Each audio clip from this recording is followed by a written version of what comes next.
This week I thought instead of continuing our Revelation study that we would study a Revelation-related topic. It's a question that I've been asked several times during the past month. And the question is simply this: is this coronavirus a sign of the end of the world? I think the best place to answer this question about this coronavirus being a sign of the end of the world would be to go to 2 Thessalonians chapter 2 and beginning in verse 1.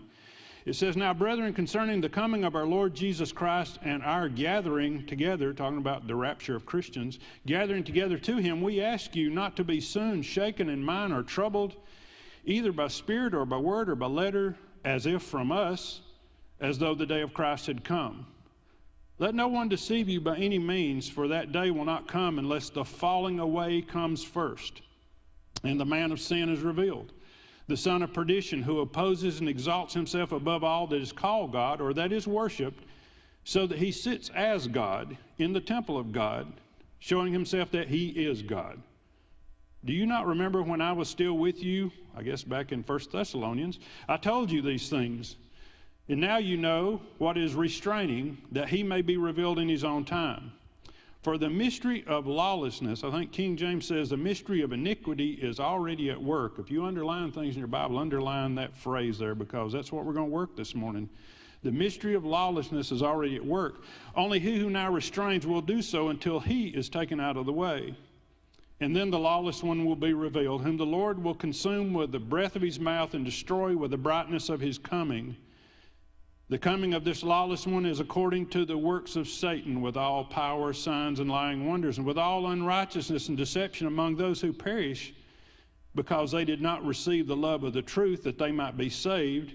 And for this reason God will send them strong delusion, that they should believe the lie, that they all may be condemned, who did not believe the truth, but had pleasure in unrighteousness."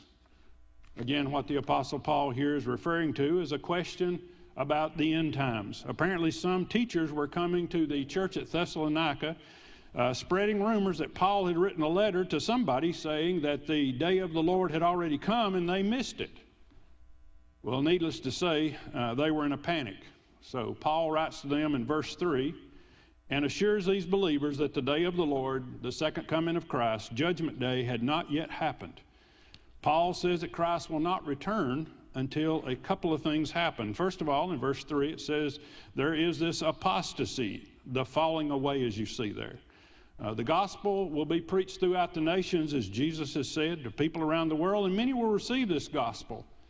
But then following the reception of the gospel, there will be a falling away. People will begin to reject the gospel of salvation through Jesus Christ.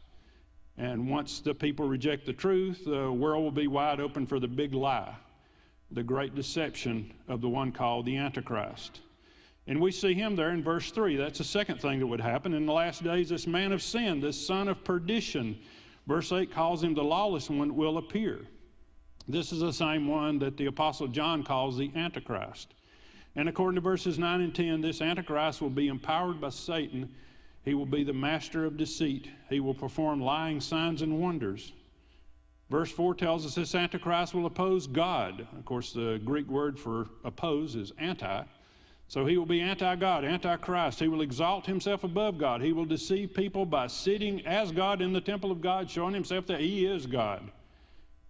Paul received this insight into Antichrist by meditating on the words of Jesus, who warned us before he went to the cross in Matthew chapter 24, that in the last days before his second coming, that false teachers will arise. People will begin to denying that Jesus is the Messiah. Instead, they would tell the world that they are the Christ, that they are the anointed one. They are the ones sent from heaven. They're the ones with all the answers to man's problem. Matthew 24:24, Jesus said, "False Christs, false prophets will arise and show great signs and wonders, and they will deceive, if it were possible, even the elect." So even devout believers, if we're not careful to stick close to the Word of God, can be easily deceived. Matthew chapter 24 and verse 15, Jesus refers us to an earlier prophet, the prophet Daniel. And he tells us when it comes to the prophet Daniel, we need to read and understand. Daniel gave us a description under the Spirit of God of this final world superpower and this final world ruler who will appear at the end of the age. You don't have to turn there. You can research it a little later, but I'll zip through Daniel very quickly here. Daniel chapter 2, the Lord gives him the big picture over history. He said in the history of the world, the history of humanity, there will be 5 great superpowers in history that will rule over the known world at the time. The first is pictured as the Golden Empire. This would be the Babylonian Empire. The second is the Silver Empire. That's the Persians. The third is the Bronze Empire. That's the Greeks. And the fourth is the Iron Empire. That's the Romans. If you notice as I went through those kingdoms get cheaper as you go along. You go from gold all the way down to iron by the time you get to the Roman Empire. Of course, after the Roman Empire collapses, there will be many nations that will try to rule the world, and none will be successful. And we've seen that during the past 2,000 years of history. Various empires have tried to get going, but could never quite conquer the world. But there will be a 5th and final world empire made up of remnants of the Roman Empire, what we call the West, or Western civilization. Something will come crawling out of the Western civilization that will try to put together this final world empire. It'll be a one world government which will appear at the end of the world. It will be weaker than the other empires because they're going to try to build their new world order by mixing and mingling the various ethnic groups around the world, is what Daniel tells us. But try as they might, he said, they're not going to be able to unite the various nations of the world. This final world ruler, this Antichrist, will not conquer the world by the sword with armies fighting from continent to continent like the kings of the old days. He will take over the world by deception. He will deceive people. He will use lying signs and wonders. He will use propaganda, pompous words. He will deceive people. He will use money to manipulate and control people. This mystery of iniquity, this mystery of lawlessness, Paul said was already at work. Yes, even in Paul's time, in the New Testament era, through the last 2,000 years up to our present time, as Jesus said, there's been wars and rumors of wars, and the stage is being set for this final one world order, which according to Revelation 13, when this world government is prepared and put in place, Satan himself will be enthroning and empowering this person known as the Antichrist. So yes, this mystery of iniquity is already at work. And as Jesus said in Matthew 24:8, the anti-Christian forces will be like birth pangs on an expectant mother. These movements will increase with intensity and frequency as we get closer to the end, as we get closer to the big day. Daniel chapter 12, he says that in the last days, transportation and information will increase. And of course, we've witnessed that during our lifetime. Thanks to computers, we can process more information than ever in the history of the world. Paul agrees with Daniel in 2 Timothy 3:7. He says, in the last days, men will always be learning, but they'll never be able to come to the knowledge of the truth. And we've watched this mystery of iniquity in our time. For at least the last 100 years, billionaire bankers and businessmen have been trying to sell the world on a one world government. After World War I, they tried to establish the League of Nations, and that failed. And then after World War II, they established United Nations and have dumped billions of dollars into it, trying to build their new world order. And we're almost there. So do I think that the coronavirus is a sign of the end of the world? I don't think so. But I do think this COVID-19 is a drill. It's a simulation. It's a dress rehearsal, if you will, to work out the bugs and get all the nations prepared for this final world government. For the last 3 months, we've watched our globalist leaders manipulate us with the Marxist revolutionary technique known as the Hegelian dialectic. It's a very complicated philosophical thing, but it can actually be salted down to about 3 points. And that is called problem, reaction, solution. The way you change cultures is using problem, reaction, solution. So these globalists, they cause a problem, be it terrorism or pandemic or global warming or whatever they want to come up with. And then they wait for our reaction. Our reaction as people tends to be the same. Oh no, we're all going to die. Somebody do something. And then they have the solution, a prepackaged, ready for us, usually involves more government control of our lives. So let's look at the timetable a little bit. Sometimes it gets blurred with our 24-hour news cycles that go through, but let's look back at the timeline and see the changes that have occurred in the last couple of years that's brought about our current predicament, which for us began on March 15th when President Trump declared a state of emergency for coronavirus. 3 years ago, November the 8th, 2016, Donald Trump shocked the world by winning the presidency of the United States of America. He won this election by promising to make America great again, to put a stop to the globalist agenda, to close our borders, and to quit paying all the bills for United Nations and NATO. Also to stop this man-made global climate change hoax and to stop the one-sided trade deals. He said, I want international trade, but it needs to be fair trade, not with America always being on the other end of the hook there. So once he started all this, immediately the globalist billionaire banking and business class turned on him. The press attacked him. Democrat politicians and never Trump Republicans began trying to impeach him. That went on for about 3 years. And then once that failed, the next move was coronavirus. Now in the past, it was usually David Rockefeller who was pulling the strings around the world on these globalist movements, but he died in March 2017. We never did think he would, but he died in March 2017 at 101 years old. And of course, then there's George Soros. He always gets the blame. He's 90 years old. Right now, he's not having much to say, but he is heavily invested in pharmaceuticals. And so it appears that Bill Gates is taking the lead of this billionaires club move toward a one world order. One of the other elder statesmen of this bunch is Henry Kissinger, who is now 97 years old. And ever since I was a little kid, Henry Kissinger's been on the radio and on the TV talking about his new world order. Anyhow, he wrote an op-ed piece on April the 3rd, rejoicing about how this new world order would lead us to, how this coronavirus would lead us to this new world order. So he is so proud of Bill Gates, he said there. So apparently Bill Gates is the anointed one. He is one of the richest globalists today. He's co-founder of Microsoft, who is now working to give away his nearly $100 billion fortune through the Bill and Melinda Gates Foundation. His pet projects are population control and vaccinations. His father was a board member for the abortion provider Planned Parenthood, who helped young Bill understand as he grew up the need for global birth control to save the planet. Vaccinations, strangely, by Bill, are considered a subset of population control. Bill has this theory that if less babies died in infancy, then parents will want fewer children. And so he works all this population control and vaccinations through something called the Good Club. You can look it up on the internet. The Good Club is made up of other globalist billionaires like George Soros, Warren Buffett, Oprah Winfrey, the Rockefeller family, the Ted Turner Foundation, etc. 2 years ago, on January the 17th of 2017, at the World Economic Forum in Davos, Switzerland. For those of you that's not aware of what goes on in Davos, they have this January meeting every year where 3,000 of the world's wealthiest people gather every year to figure out how to rule the world. Bill Gates, back in 2017, initiated a new working group called CEPI, the Coalition for Epidemic Preparedness Innovations. It's a collaboration of the Gates Foundation, the governments of Norway, India, Japan, and Germany, and two big pharmaceutical companies called Inovio and Moderna. They also included DARPA, which is the Defense Advanced Research Projects Agency, also known as the mad scientist of the Department of Defense. They also included the Army, U.S. Army's Medical Research Institute of Infectious Diseases. That's the mad scientists of the Army that work out of Fort Detrick, Maryland. This CEPI began working on the next epidemic in 2017.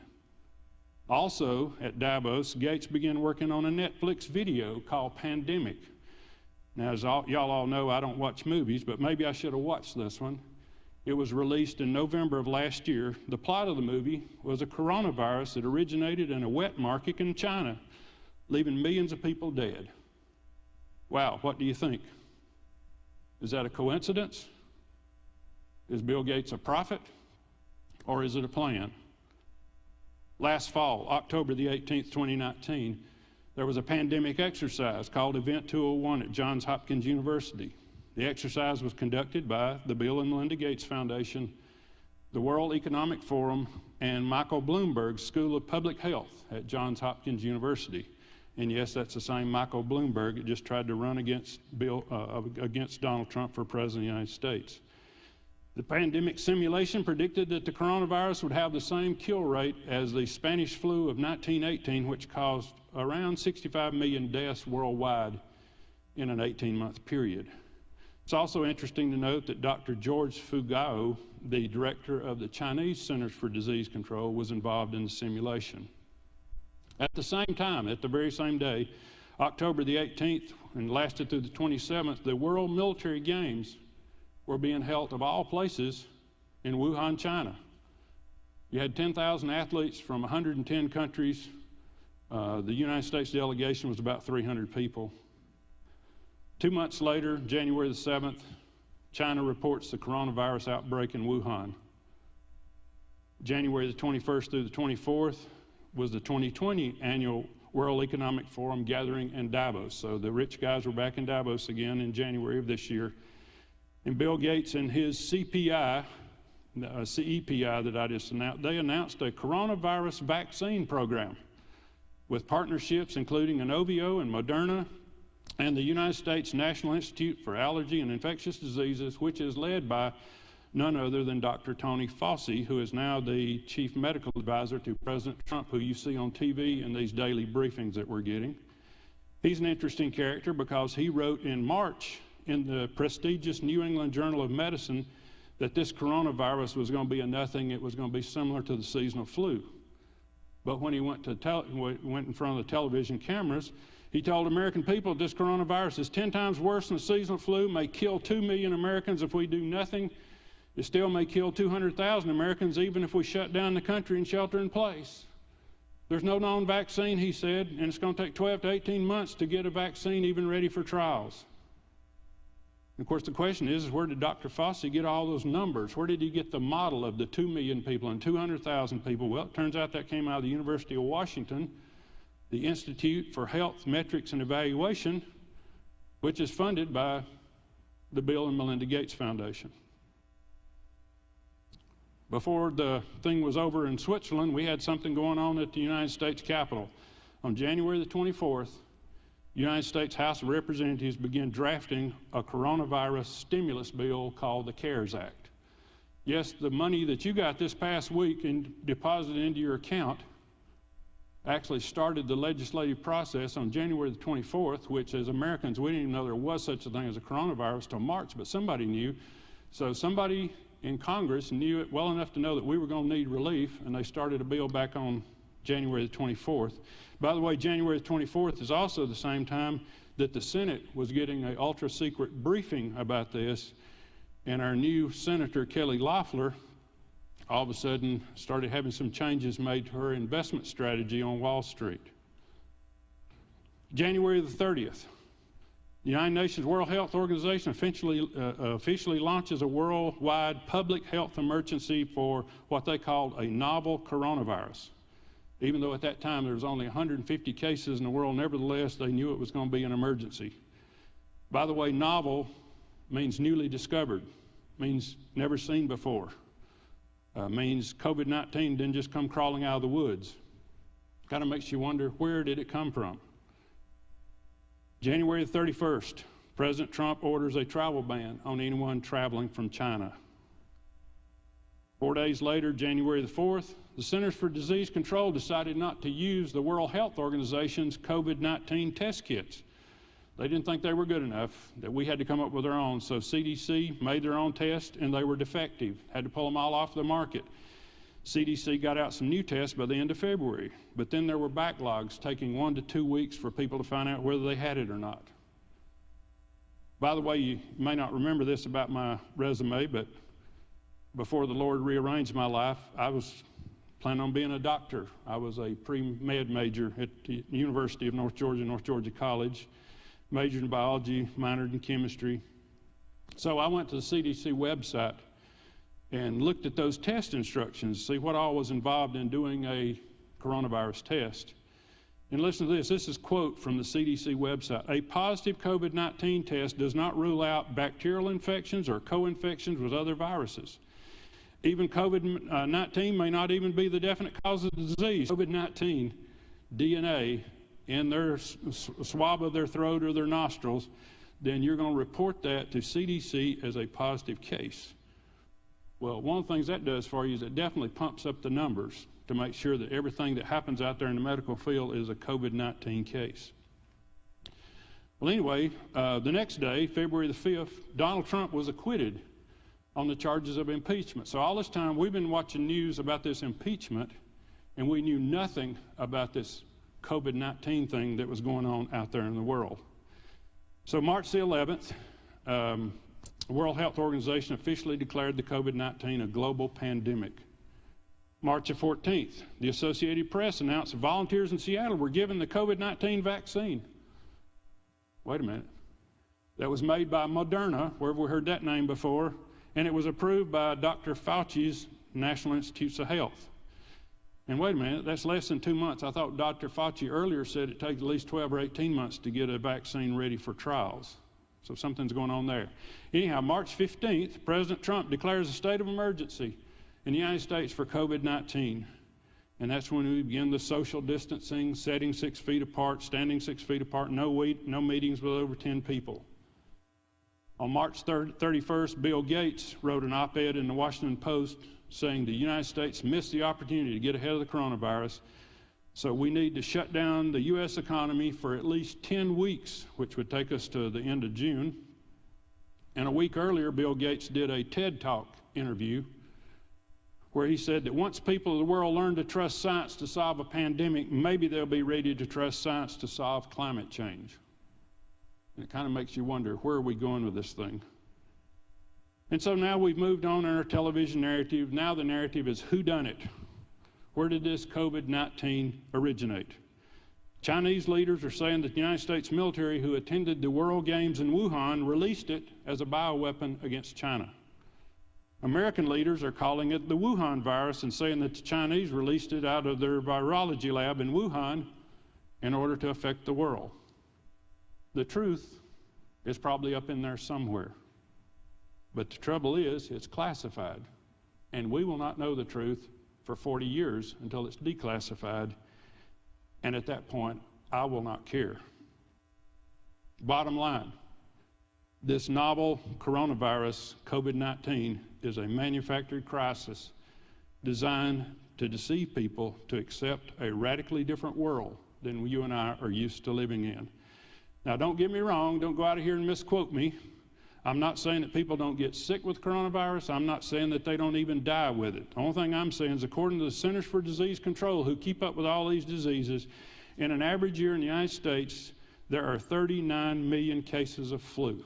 39, that's 10%. 39 million cases of flu. And between 30 and 60,000 people die. And I've been living on this planet for 63 years now, and we have never shut down the U.S. economy over that big of a threat and that many deaths. But here we are, for some reason, the powers that be have chosen to shut down America over COVID-19, which we've already said they're cooking the books on it. But right now, they've only got 70,000 cases against 39 million cases every year between flu and COVID. And also today, they've got it jacked up to 35,000 deaths, but still that's considered a low flu year. So once again, why did we shut down the economy? I believe we are being deceived and manipulated. And the question is why are we being deceived and where are we going with this? Well, according to the prophet Daniel and the apostle Paul, the mystery of iniquity is already at work. We're watching people who have been deceived by Satan because they rejected the Lord Jesus Christ, and they're changing Christian customs, culture, traditions, and laws all across our land to prepare the way for a future Antichrist. I don't know if he's right around the corner. I don't know when the Antichrist will appear, but nevertheless, the stage is being set. And we've seen a lot of changes just in the last month. As Rahm Emanuel, the former mayor of Chicago and former White House chief of staff under President Obama, used to say, you never want a serious crisis to go to waste. And brothers and sisters, they're not wasting this one. We have watched our leaders transform this COVID-19 coronavirus from being just another virus into a crisis, into an epidemic, into a public health emergency, into a global pandemic. Now, I want you to stop because, again, we get caught up in the day-to-day 24-hour news cycle, but stop and think about all the changes that we have accepted in about a month's period of time. We'll start off with the first thing they had to do, and that was to verify the power of the press. Make sure that those 5 corporations that control 90% of what we see and hear in the media still have the ability to put everybody in a panic. And of course, we're talking about CNN, Time Warner, ABC, Disney, Fox, News Corp, CBS, Viacom, NBC, Comcast. These networks bring on experts whose job it is to convince us that we need to give up our liberty or we're all going to die. They bring on globalist experts who explain that global problems require global solutions. I've heard that a half a dozen times, sometimes daily. They tell us the world is too complicated for any nation, even something as great as the United Nations. We can't fix this by ourselves. We need a one world solution to our problems. They bring on experts who tell us that we need to quit being ignorant and listen to science, listen to the experts, listen to the technocrats. They alone know how to fix pandemics. They alone know how to fix climate change. Another one of the great changes that we've seen that I've never seen in my time is called social distancing. 6 feet between individuals, no gatherings larger than 10 people, order people off the streets and confined to their homes. This is a trial run at martial law, but it turns out they never needed martial law because most Americans submitted voluntarily. But governors have ordered up police, deputized government workers, and have deployed National Guard just in case we, the people, get sick and tired of this and rebelled. And to further add to the rumors of a police state, our governor in Georgia set up a telephone hotline so you can call and rat out your neighbors who are not complying with lockdown orders. That sounds more like Russia or China than it does the United States of America. The next big change is crashing the capitalist economy. Following these social distancing guidelines, we have watched 22 million Americans lose their jobs. We've seen the stock market drop 10,000 points. We've seen our retirement savings vanish and go down the drain. We've watched the government take charge of the means of production, which is a classic definition of socialism. We got the government using executive orders, loans, and grants in order to pick which businesses will win and which businesses will lose. Another big change that's come out of this is they've made the church irrelevant, or should I say more irrelevant than what we already were. In times past, when America went into a crisis, they would call the people of God to pray. That's not what we're hearing now. We're hearing we need doctors, we need scientists, we need people to tell us how to do this. We don't need God, we don't need churches and prayer. Churches are listed among non-essential businesses. Pastors are not allowed to visit sick members in hospitals or nursing homes. The Christian tradition of handshaking with the right hand of fellowship is forbidden. Churches are not allowed to assemble, which is a violation of our First Amendment right, freedom of assembly and freedom of religion. Not to mention it's also a violation of Hebrews chapter 10, verse 25, which says, "Do not forsake the assembling of ourselves together." Our sermons and our Sunday school classes are forced online, which means that all of our words are being saved and stored in the National Security Agency's new and huge data center in Utah, which, as long as we have a government that's okay with Christianity, is okay. But what if our new world government is more like China? Then our very own words will be used against us in a criminal trial. So NSA, if you're listening, there it is. And so now the government is offering free money to churches. Never mind the fact that using taxpayer money to prop up churches who are in debt is a violation of the First Amendment of the United States Constitution. As our minister of music, Derek, often says, with the shekels comes the shackles. Whoever takes government money will ultimately take government regulations. And I don't think we want to do that at Northlake, at least not on my watch. Another change, cashless society. This is one of the globalist dreams and has been for years to get rid of cash, use digital currency to be able to monitor and control the flow of money around the world. Korea, which was one of the first nations outside of China to be infected with this disease, they pulled in all their cash to sanitize it because the World Health Organization said cash was just crawling with coronavirus. They required all their people to buy their things with credit cards and their iPhones. In the United States, Speaker Pelosi's first corona relief House bill called for using digital dollars in order to give people their money that went out last week. Of course, you remember the Democrat House bill didn't pass, but the Republicans modified it, and they did pass a bill that didn't have digital dollars in it. But we're already seeing pushing it through the IRS. There was all kinds of problems. We had money going to the wrong people, going to the wrong banks. Had some fireman, I think, here in Hall County got $7 million check last week. I mean, it was strange, I guess, just to prove that it's not going to work that way. So now we have a Senate subcommittee on banking that's working on the details of how to give any future money to Americans in digital money instead of cash. Speaking of the government giving out money, one of the goals of this New World Order is universal basic income, where you get paid to do nothing. You don't have to work for money. The government decides what you need. I guess giving $1,200 to every adult and $500 to every child was a good test run. Interesting article in Bloomberg News on April the 5th. Spain is using the coronavirus crisis to roll out its universal basic income system. So apparently some of our nations know what's up with this. As Trump was signing in the $2 trillion relief bill, he said that the final cost of all these programs will probably be $6 trillion. Now, brothers and sisters, this may sound good for us to be getting all this free money, but the thing you got to remember is no such thing as a free lunch. It will come due at some point. I believe by the time we get to the November elections, our national debt will be over $30 trillion. And just the interest on that debt will take up 15% of our federal budget. Think about that. 15% of your tax dollars will be going to empower international bankers who are holding our debt. Now, I could go on, but look at the hour. So let me conclude with another little notice change. This one happened around Christmas, on December the 23rd, 2019. The prestigious Scientific American magazine reported that the Bill and Melinda Gates Foundation and MIT, the Massachusetts Institute of Technology, had developed a biometric tattoo where a nanochip can be injected into your forearm at the same time you're being vaccinated. Therefore, your arm can be scanned to reveal your identity, your vaccinations, maybe even your medical records.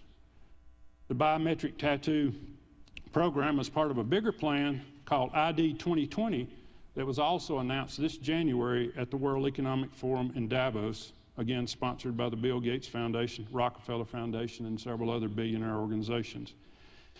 These compassionate billionaires advertise this as being a special tool to help poor little children in undeveloped countries who are in a crisis. When there's a war or famine or something like that, they have to run to some other country, and you don't know, they don't carry papers with them, so you don't know whether they've had their shots or not. So all they got to do is scan their little forearm and know whether they've had their shots or not.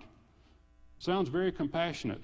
But then you read on down the article, they also mentioned that these tattoos would be a great screening tool for people at airports, border crossings, schools, healthcare facilities, government buildings, and sports facilities. Brothers and sisters, 2 Thessalonians 2:7, the mystery of iniquity is already at work. Now I know for those of you that are still watching by television, haven't turned it off yet, after one of my conspiracy theory prophecy sermons that I do from time to time, I'm often asked, well, Brother Danny, well, what can we do about it? I mean, you preach a sermon to scare us all to death, well, what can we do about it? Are there some politicians that we can call to stop this thing? And the answer to that is I don't think so, because I think this train left the station a long time ago. The real question is not what can we do. The real question is going to be, what will you do? If this coronavirus makes its second or third wave around the world like the experts are predicting, and the Bill Gates vaccine is magically ready, and they offer you the vaccine, but in order to get the vaccine, you also have to receive the biometric tattoo. Will you take it? If not, you probably won't be able to go to work or to school or the grocery store or to the bank. In the grand scheme of things, it'll probably not be a non-Christian thing if you accept that tattoo. A vaccine tattoo will probably be okay. But later on, if we carry out this philosophy to Revelation chapter 13, when it's not just about a vaccine, but when you're required to swear allegiance and be willing to worship the exalted leader of the United Nations, or whatever the name is called at that point, to prove your loyalty to the UN, then you must take this biometric tattoo. And if you don't take it, then you won't be able to buy or sell or travel or get health care. What then?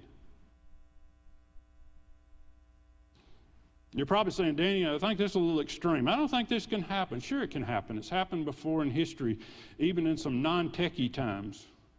In ancient Rome, under the Roman Caesar Domitian, who happened to be in charge when John wrote the book of Revelation, he forced people to offer a sacrifice once a year of incense. It was just a little pinch. It wasn't much incense, just a little bit. All you had to do is pitch it into the fire and say, Caesar is Lord. That's it. And you're a good Roman citizen, and life goes merrily along. But that was a problem for some folks called Christians. They refused to take the pinch of incense and pitch it in the fire. And they refused to say, Caesar is Lord. Instead, they said, Jesus is Lord. And they and their families were thrown to the lions or given some other horrible punishment. Is this coronavirus a sign of the end of the world? I don't know. But I do know that we're 2,000 years closer to the end than when Paul wrote to us about it in 2 Thessalonians chapter 2.